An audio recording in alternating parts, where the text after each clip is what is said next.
স্বাগতম বন্ধুরা। আজকে আমরা একটি জায়গায় এসেছি। সেটি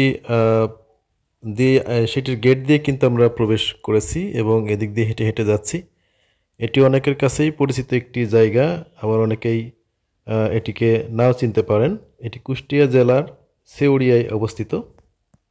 মরমী সাধক ফকির লালন শাহের যে গ্রেভইয়ার্ড, সেটা এখানে রয়েছে। লালন শাহের গ্রেভইয়ার্ড এবং পাশে রয়েছে একটি অডিটোরিয়াম এবং পাশে কিন্তু একাডেমিক সংগ্রহশালা, অর্থাৎ বিভিন্ন ধরনের ছবি এবং তার সৃষ্টিকর্ম এবং বিভিন্ন ধরনের জিনিসপাতি রয়েছে। তো আমরা কিন্তু গেট দিয়ে ঢুকেই এদিকে হাঁটতে হাঁটতে আসলাম পূর্ব দিকে। এটি হচ্ছে মেন যে গ্রেভইয়ার্ড। এখানে কিন্তু লালনের ভক্ত অনেকেই কবর আছে এবং একেবারে মাঝখানটিতে, এই গ্রেভইয়ার্ডের মাঝখানটিতে লালনের কবর রয়েছে, সমাধি রয়েছে। দেখুন, এটি হচ্ছে এই গ্রেভইয়ার্ডের আঙিনা।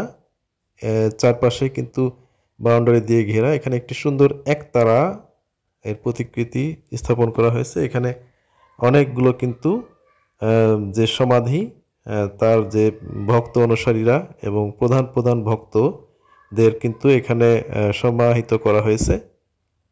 এই যে দেখুন, কালো রঙের ঢিবি সদৃশ দেখা যাচ্ছে, এগুলোই তাদের সমাহিত করা হয়েছে।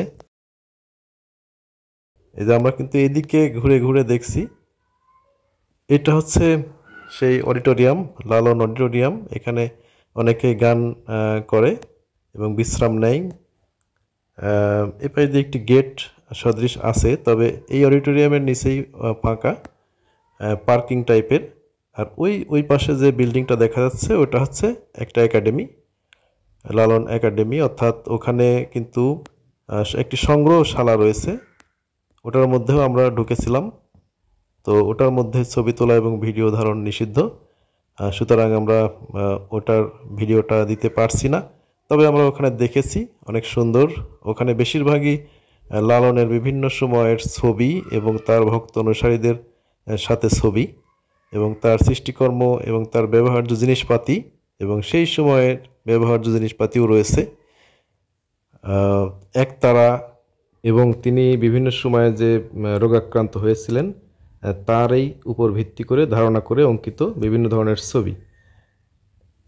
বাউল সঙ্গীত এবং তার অ্যাক্টিভিটিস এবং দর্শন কিন্তু বাংলাদেশের অতলস্পর্শী সংস্কৃতির একটি বড় অংশ।